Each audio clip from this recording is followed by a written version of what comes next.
Alhamdulillahilladzi hadana lihada wa ma kunna linahtadiya laula an hadana Allah. Asyhadu an la ilaha illallah wahdahu la syarika lah wa asyhadu anna Muhammadan abduhu wa rasuluh.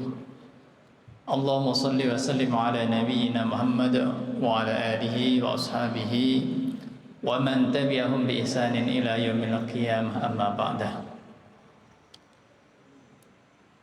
Bapak Ibu para mahasiswa semuanya yang dirahmati Allah Subhanahu wa taala.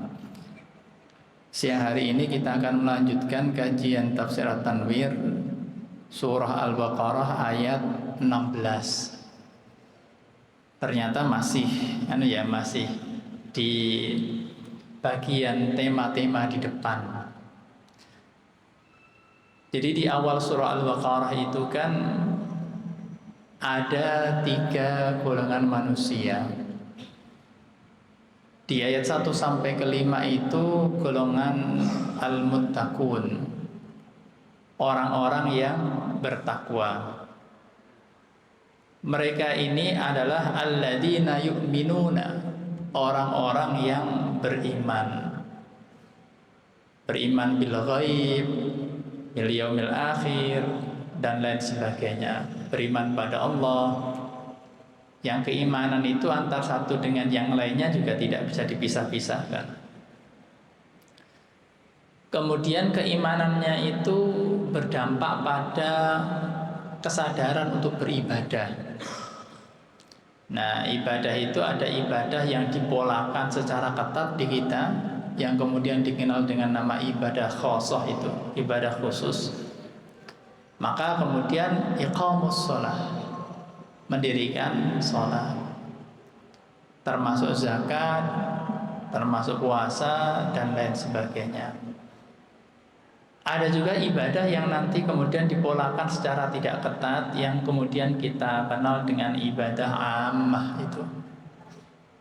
Apapun yang kita lakukan dalam kehidupan kita sehari-hari, apakah itu belajar, apakah itu bekerja, apakah itu bermuamalah duniawiyah, ya, semuanya itu kita orientasikan, kita niatkan untuk mencari ridha Allah, kebaikan yang Allah janjikan, maka itu juga ibadah.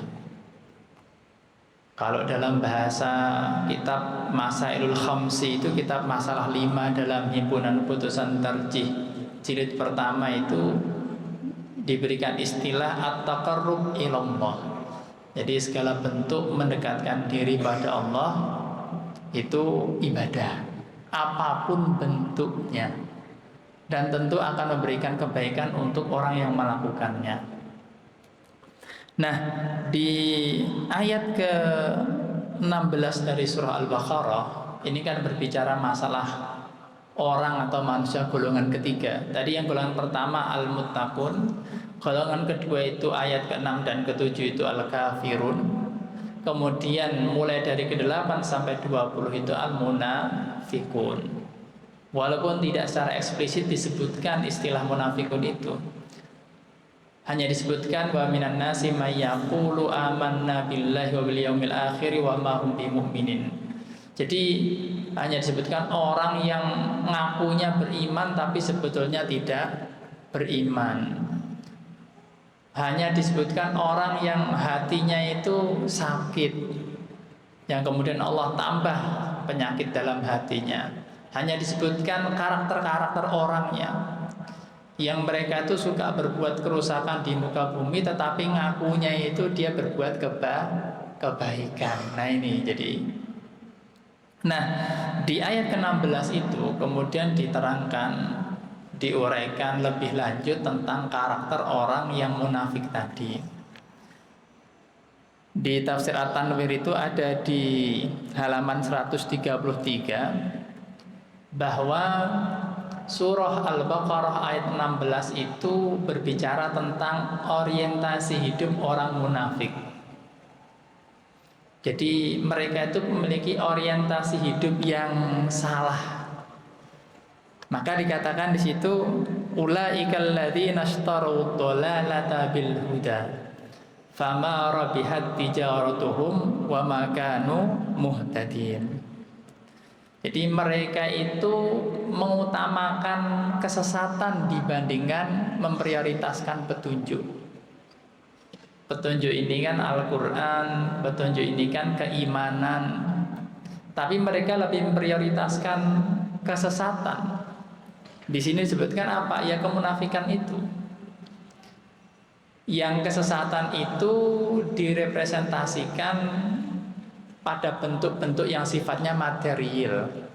Maka mereka salah orientasi. Mereka melakukan sesuatu orientasinya untuk materi, bukan untuk spiritualitas. Padahal agama kita mengajarkan supaya kita melakukan sesuatu itu orientasinya itu spiritualitas. Ibtigha'an mardhatillah, mencari ridha Allah. Itu kan orientasi spiritualitas. Dan ternyata berbeda orientasi, berbeda tujuan itu akan menjadikan nilai atau bobot tindakan perilaku kita itu berbeda. Dan pada akhirnya memberikan dampak yang berbeda pula. Teman-teman mahasiswa ketika mau mengikuti ujian, kemudian belajar, seandainya orientasi belajar itu hanya untuk lulus, akan berbeda dengan orang yang memiliki orientasi belajar untuk bisa mendapatkan faedah dari ilmunya. Lebih jauh dalam rangka ya jihad fi sabilillah dalam ranah keilmuan, itu akan berbeda. Orang yang orientasinya itu orientasi materi saja, maka dia akan cenderung pragmatis. Sehingga ketika belajar tadi tidak hanya belajar materinya, tetapi sangat mungkin belajar intinya bagaimana supaya lulus, kan orientasinya itu saja. Akhirnya dicarilah cara-cara untuk lulus. Nah, jadi belajarnya bukan belajar materinya, tetapi belajar cara-cara supaya bisa lulus. Nah, itu kan. Ternyata banyak caranya biar bisa lulus itu. Nah, gitu. Sehingga belum tentu dia mendapatkan ilmu yang memang bermanfaat untuk kehidupannya, tetapi ilmu itu yang memang bermanfaat untuk kelulusannya. Gitu. Nah, ini ketika nanti kemudian tersebar menjamur di masyarakat kita, maka kita salah orientasi. Salah orientasi itu. Ketika bekerja hanya supaya mendapatkan materi uang, mendapatkan kekayaan, maka yang dia lakukan itu ya bagaimana caranya mendapatkan kekayaan itu, sehingga sering sekali halal dan haram itu sudah tidak menjadi patokan lagi. Kan yang penting kaya, ya kan? Yang penting kan mendapatkan uang. Karena ketika dia harus mempertahankan agamanya, susah juga ini untuk mendapatkan uang itu. Kalau perlu ya bagaimana agama supaya bisa mengikuti keinginan kita. Pokoknya kalau kita ingin ya agama harus jadi halal dong. Nah, gitu kan. Tentu itu tidak boleh. Tapi inilah kesesatan, salah orientasi. Tetapi ketika orientasinya benar, ketika dia bekerja itu memang dalam rangka melaksanakan kewajiban dia untuk memberikan nafkah kepada dirinya, kepada keluarganya, kepada orang-orang yang memang dia wajib memberikan nafkah kepadanya, supaya dia bisa membantu orang lain sebagaimana yang Allah perintahkan, supaya dia bisa menunaikan kewajiban yang kelima. Jadi itu maka nilai bekerja mencari uang tadi akan menjadi berbeda. Ketika dia bekerja dengan orientasi yang benar, maka dampaknya itu pada cara-cara yang dia gunakan pun pasti akan dia jaga. Dia tidak bisa sembarang yang penting mendapatkan uang, yang penting mendapatkan jabatan. Tidak. Dia akan menjaga itu. Nah, inilah pentingnya orientasi itu. Nah, orang munafik itu salah orientasi. Dia kira yang penting jabatannya, yang penting uangnya, yang penting kekuasaannya. Akhirnya dia berbuat kerusakan. Ditanya, enggak, aku tidak berbuat kerusakan. Gitu. Padahal mereka itu mufsidun. Nah, ini dibahasakan dalam Al-Quran itu dengan membeli kesesatan dengan petunjuk. Ya. Memang bahasa Al-Quran itu banyak yang hadir dalam bentuk bahasa perdagangan. Ya. Karena memang masyarakat Islam awal itu di Mekah itu adalah masyarakat pedagang. Maka kita tahu bahwa Rasulullah SAW itu juga zaman dulu adalah seorang pedagang. Jadi Nabi itu juga nyari uang sama seperti kita. Ya. Nabi itu juga hemat hidupnya, ngirit, ya kan? Saking hematnya itu kan, kalau tanya kepada istrinya di rumah ada makan tidak? Nggak ada. Ya udah, aku tak puasa. Sehingga itu menjadi dalil bahwa puasa sunnah itu dia niatnya bisa ba'dal fajri. Nah, maka dalam Al-Quran itu ada surah seperti surah Quraisy itu li'ila fi Quraisy ila fi rihlata syita'i was-saif, yang menunjukkan kebiasaan orang-orang Quraisy. Mereka itu berdagang ketika nanti musim musim panas, mereka berdagang ke arah utara, ke Syams.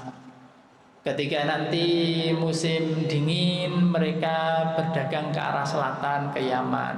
Nah, ini. Bahkan dalam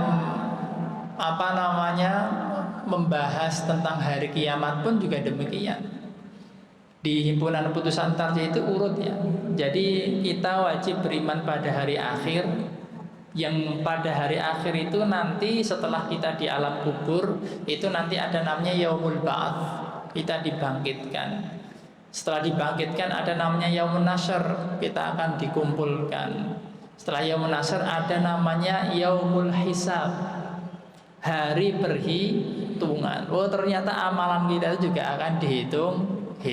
Nah, jadi ini memang hitung-hitungan ternyata penting. Angka-angka itu penting. Dan ketika dihitung itu ternyata semuanya itu tertulis, baik yang besar maupun yang kecil. Amalan sekecil apapun bagi kita itu bermakna. Ini penting. Orang itu ketika mau olahraga kan baik. Dia mau olahraga, dia tidak akan olahraga sebelum melakukan langkah pertama. Apa biasanya? Walaupun beda-beda ya. Ada yang kemudian langkah pertama itu langsung mengambil sepatu olahraga, langsung dia pakai. Atau dia ganti baju olahraga dulu. Kalau mau ganti baju aja lambat, ya dia nanti nggak jadi olahraga. Nah, itulah yang kemudian dikaji oleh seseorang itu di dunia barat, itu namanya James Clear. Kemudian dia menawarkan sebuah teori namanya atomic habit. Ya kan? Ternyata yang kecil bisa merubah. Yang kecil itu penting. Besok itu orang kaget, ma li hadzal kitab la yughadiru saghiratan wala kabiratan illa ahsaha. Ini tulisan apa, kitab apa ini? Semuanya kok dicatat, yang kecil, yang besar semuanya tercatat gitu. Artinya yang kecil itu juga penting. Iman itu bid'un wa situna syu'bah. Iman itu ada 60-an cabang. Wa fi riwayatin, dalam riwayat yang lain, bid'un wa sab'una syu'bah, sekitar 70-an cabang. A'laha la ilaha illallah wa adnaha imatatul adha anit thariq. Iman yang paling tinggi adalah la ilaha illallah. Ini menjadi mahiyah Allah. Jadi dalam pembahasan risalah akidah Muhammadiyah itu ternyata perdebatannya ya lumayan kuat ya. La ilaha illallah itu menunjukkan esensi Allah itu. Itu ya wujud. Nah itu panjang itu. Nah kemudian adnaha, dan yang paling rendah iman itu imatatul adza anit thariq, menyingkirkan bahaya di jalan. Nah itu dia. Nah hal-hal kebaikan-kebaikan kecil ini ketika orientasi benar itu akan tetap dijaga semuanya. Tapi ketika orientasi salah maka ya tidak, hal yang besar saja dilanggar apalagi hal-hal yang kecil. Nah ini apa namanya tadi salah satu apa yang disebutkan dalam ayat 16 itu menggunakan istilah ishtara, membeli ya. Jadi bahasa memang digunakan dalam Al-Quran dan itu memang banyak seperti itu, bahasa jual beli ya.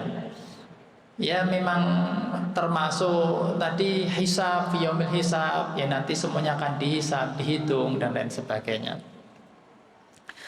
Dolalah tadi sudah kita sampaikan, dalam hal ini kemunafikannya dia. Huda ini keimanan. Ya adalah kalau umpamanya lihat konteks di atasnya ya Al-Quran.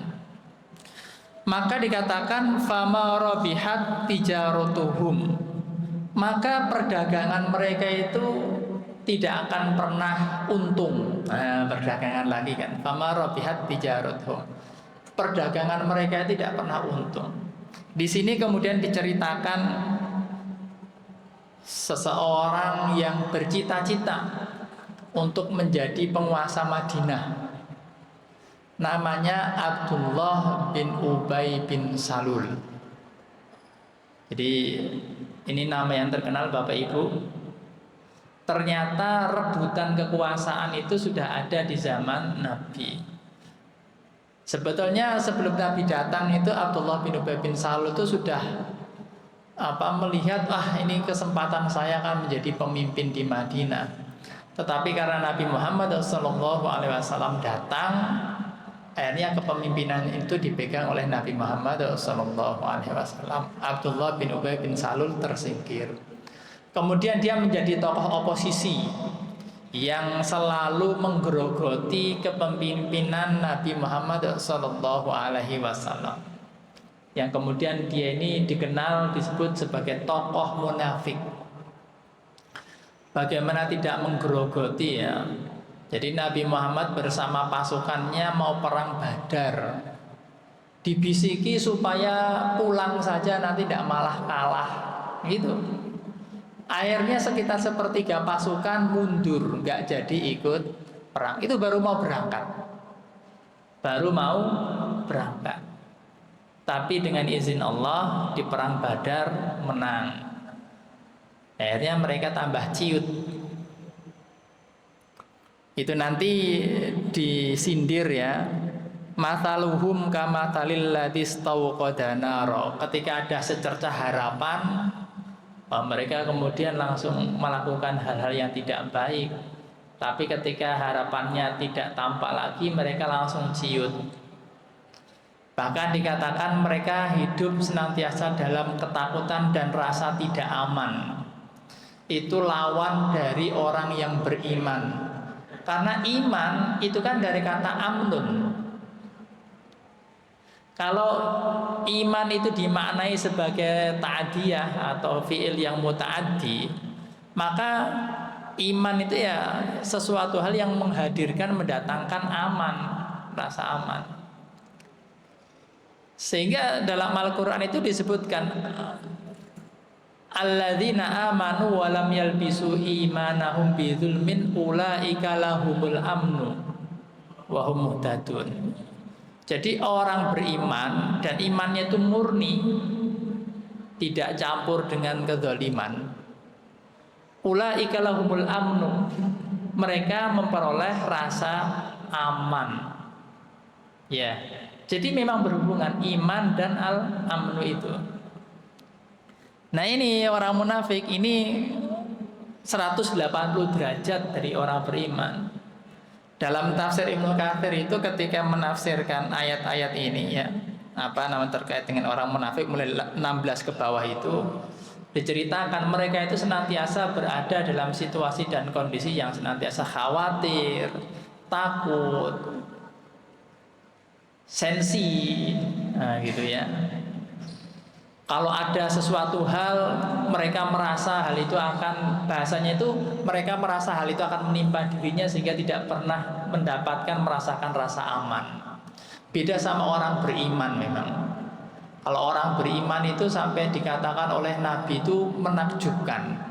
Kok ada orang yang semacam ini gitu loh. Orang beriman itu maksudnya seperti ini.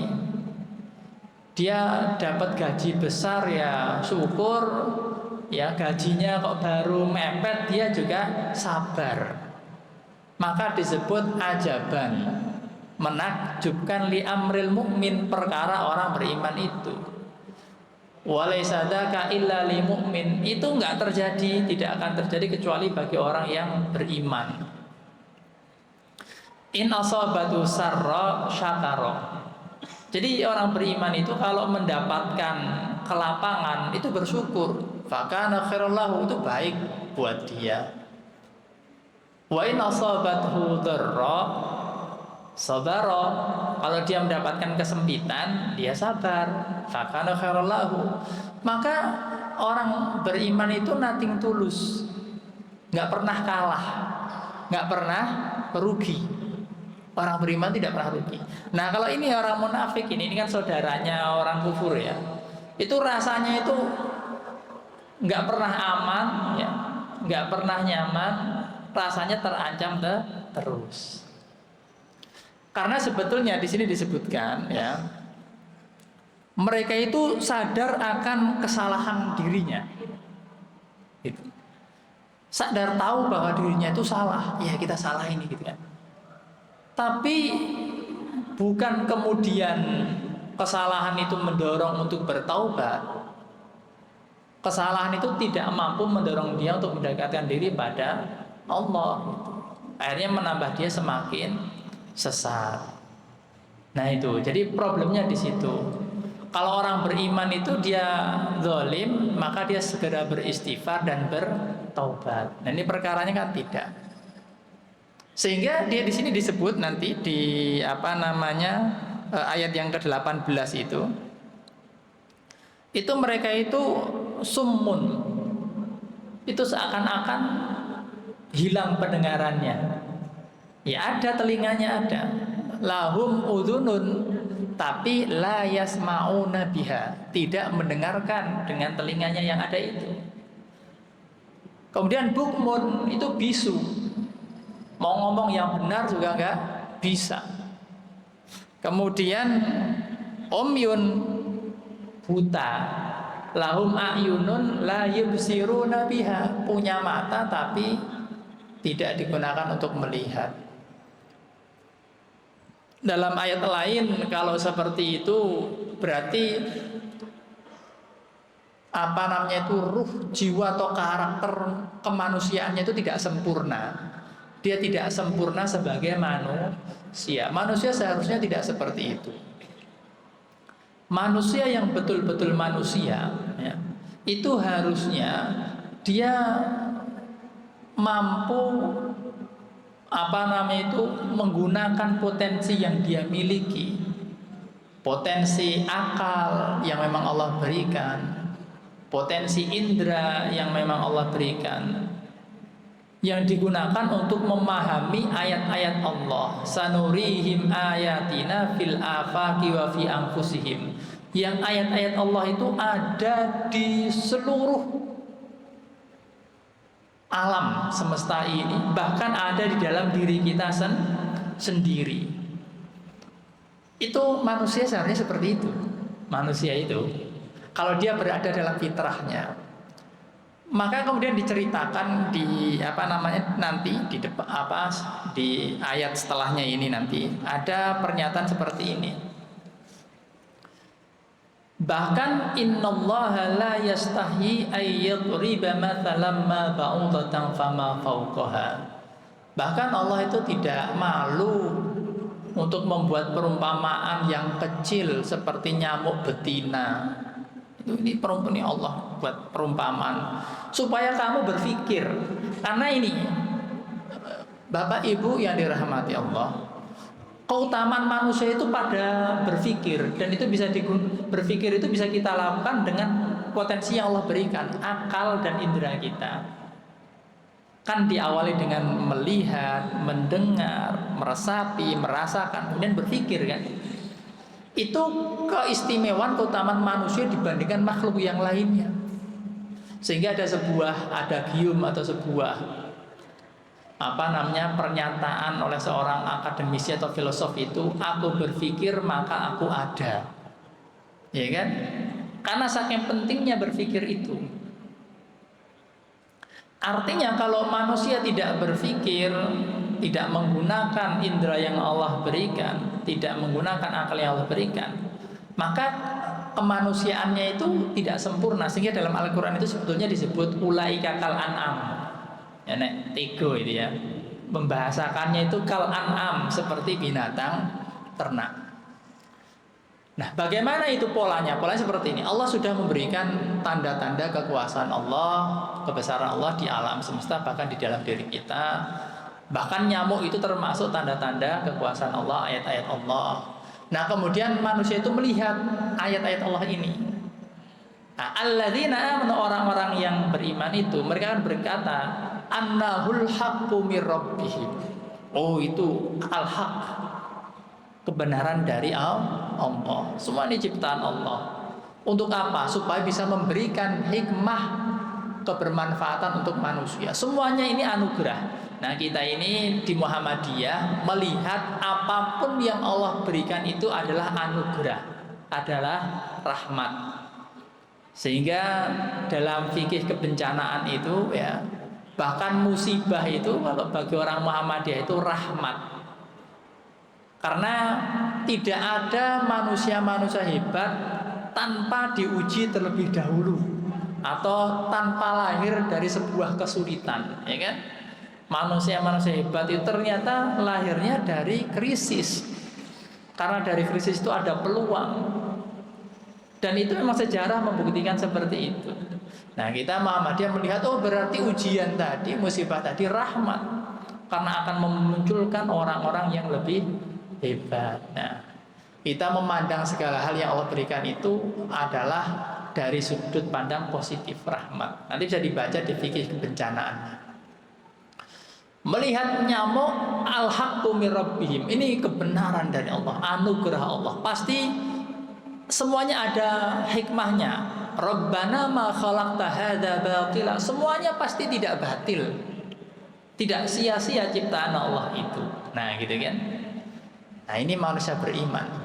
Manusia yang berjalan pada fitrahnya, maka mereka ketika melihat itu, alladzina kafaru, itu nanti akan ada dua orang-orang yang kufur itu. Wa amal ladzina kafaru, mereka berkata, ya wa amal ladzina kafaru, mereka akan berkata, madza yuridullah bihadza mathala, apa sebetulnya yang dikehendaki Allah. Kemudian mereka berpikir, tetapi mereka terbagi dua, yudillu bihi katsira wa yahdi bihi katsira. Sebagian itu sesat. Nah, ini dolal tadi kan, dolalah, ya kan, sesat. Tapi sebagian itu mereka mendapatkan petunjuk. Yang sesat itu gara-gara dia itu fasik. Fasik itu dia suka berbuat kerusakan. Ini orang munafik tadi berbuat kerusakan di awal-awal kemarin pernah disebutkan ya, innahum humul mufsidun. Nah, fasik itu kan berbuat kerusakan di muka bumi. Kemudian mereka tidak berjalan sesuai dengan fitrahnya. Fitrahnya apa? Fitrah manusia itu, nah ini kan kembali tadi, adalah mampu menggunakan akalnya. Dia bisa berpikir secara bersih, jernih tentunya. Nah, maka diyakini ketika dia sesuai dengan fitrahnya, yahdi bihi katsira, Allah akan memberikan petunjuk kepada dia sehingga dia mengarah kepada kebenaran Islam. Ya, lama-lama dia akan konversi ke agama kita, semakin beriman dan lain sebagainya. Itu ketika kita menjaga sisi kemanusiaan kita dalam arti sesuai dengan fitrahnya. Nah, orang yang ketika dia itu memprioritaskan kesesatan, tidak mau berjalan sesuai dengan fitrahnya, tidak memprioritaskan petunjuk dalam hal ini keimanan, tidak akan beruntunglah mereka. Ya mereka cuma merasa beruntung saja, tapi hakikatnya tidak. Kita ini kan masalah orientasi ya, masalah orientasi ya. Jadi kita kan diajarkan orientasi itu kan orientasi yang visioner, Bapak Ibu. Orientasi yang visioner itu ya sampai ke masa depan kita yang sebenar-benarnya. Memang betul nanti itu juga masa depan, besok itu juga masa depan. Tapi masa depan kita yang sejatinya itu adalah hari kiamat. Sehingga dalam Al-Quran ketika dikatakan ya ayyuhalladzina amanu taqullaha wal tanzur nafsum ma qaddamat lighad. Kata lighad itu ditafsirkan yaumul kiamah. Maka kita orang beriman itu ketika melihat masa depan visioner itu sampai ke sana. Oh nanti ini kalau saya melakukan hal semacam ini, kira-kira masa depannya itu fi yaumil akhir itu fil jannah au finnar, surga apa neraka, mendapatkan ridha Allah atau mendapatkan murka Allah. Nah, ini visioner berarti. Baru nanti kita tarik masa depannya di dunia. Masa depannya besok berarti saya harus apa? Hari ini berarti saya harus apa? Ini orientasinya betul. Orientasinya sangat jauh. Tetapi orang munafik kita di orientasinya ya hanya materi di depannya saja. Kalau sedang berseteru dengan orang, yang penting aku menang. Ya kan? Sehingga dalam Al-Qur'an itu sebenarnya disinggung la tubtilu la taqulu amwalakum bainakum bil batil. Ini kan terkadang ada yang semacam itu. Mereka bertarung di pengadilan. Akhirnya berpikir bagaimana caranya bisa mengambil harta orang lain dengan cara yang zalim. La taqulu amwalakum bainakum bil batil. Kan yang penting dapat hartanya. Enggak. Menang enggak itu jelas sebuah kekalahan karena secara masa depan itu suram, itu madesu itu istilah itu. Masa depan suram, tidak mendapatkan al-falah. Kan orientasi hidup kita kalau di tafsir At-Tanwir itu ada 3. Di Al-Fatihah kemarin harusnya sudah disampaikan. Pertama ridho, kedua falah, ya kan? Ridho, falah, satunya lupa saya. Nanti bisa dibaca sendiri. Gitu. Jadi falah itu adalah kemenangan ya dunia dan akhirat. Kalau di tafsir Imam Asy-Syaukani itu Fathul Qadir itu al-falah itu al-zafru bil murad wan najatu min makruhin. Memperoleh yang diinginkan, selamat dari yang dibenci. Tentu ini standar iman ya, standar keimanan. Orang beriman tuh inginnya yang baik-baik. Ini standarnya standar iman lah. Nanti kalau standarnya orang bukan iman ya inginnya yang nggak baik kan. Ini standar keimanan tentunya. Kita lanjutkan di frase yang terakhir. Wa ma kanu muhtadin. Nah orang yang seperti ini ya tidak akan pernah mendapatkan petunjuk dari Allah Subhanahu wa taala. Nah, dalam hal seperti Abdullah bin Ubay bin Salul ya yang seperti itu, walaupun Rasulullah tidak pernah menangkap orang-orang munafik ini. Jadi memang padahal dalam sebuah kampung atau negara Madinah ya, ada yang menggerogoti itu. Itu Rasulullah tidak menangkap. Tahu gitu. Tahu ini orangnya ini pengen dipites pasti orang itu ini mesti tahu. Tapi karena mereka itu munafik itu pandai bermain, Rasulullah tidak ikut bermain, dia tahu saja. Sampai pernah Rasulullah itu juga difitnah istrinya Sayyidah Aisyah bahwa istrinya itu telah berzina karena jalan-jalan dengan laki-laki lain, tertinggal kafilah, sehingga dikenal dengan nama kisah hadithul ifki. Itu yang menyebarkan juga golongannya ini. Abdullah bin Ubay bin Salul suka kemudian menyebarkan hoax. untuk menggerogoti Nabi Muhammad. Tahu, nah tetapi ya Nabi kemudian tidak menggunakan kekuatan politiknya untuk menangkap dia, tidak. Karena nanti itu sebetulnya ya, pertama dia memang tidak memperjelas identitasnya, tidak berbuat buruk secara terang-terangan, sehingga secara fikih juga tidak bisa dihukumi. Beda kalau orang kriminal, jelas ya, ada orang mencuri, jelas kan, mencuri, ngambil orang lain, itu bisa dihukum. Kalau ini kan enggak, dia bermain dari belakang, hanya mau dihukumi nggak bisa. Tapi ya tahu, nah itu ancaman hari masa depan, bahwa mereka itu sebetulnya tahu mereka salah, mereka hidup tidak pernah nyaman, tidak pernah aman, dan di dalam Al-Quran juga mereka mendapatkan ancaman itu fidarkil asfali minan nar, di kerak paling bawah api neraka, ya. Itu ancaman terberatnya itu kan. Nah, nanti tinggal Allah mau naruh di mana. Jadi memang ini Abdullah bin Ubay bin Salul ini dengan teman-temannya ini ya, mereka hidup bersama-sama di Madinah, dan dia juga orang tahu dia tokoh munafik, tapi juga ya tahu saja. Nah, biasanya ketika dia munafik itu kemudian tidak disolatkan oleh Rasulullah Shallallahu Alaihi Wasallam ketika meninggal, ya cuma seperti itu saja. Nih, jadi walaupun seperti itu ya tetap itu suatu hal yang berat dan harus dihindari ya, karena nanti pada akhirnya mereka tidak akan mendapatkan al-falah, tidak akan mendapatkan ar-ridha dari Allah, tidak akan mendapatkan kebaikan di masa depan.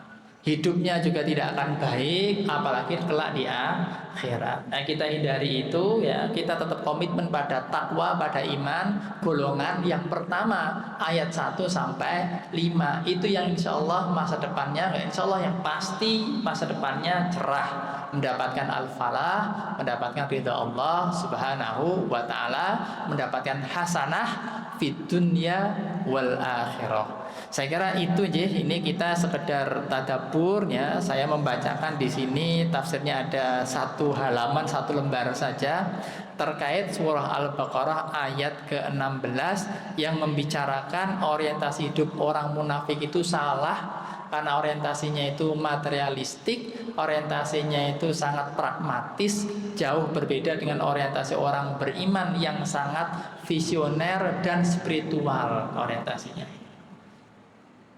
Nasrun minallah wa fathun qarib wa basyiril mu'minin. Wassalamualaikum warahmatullahi wabarakatuh.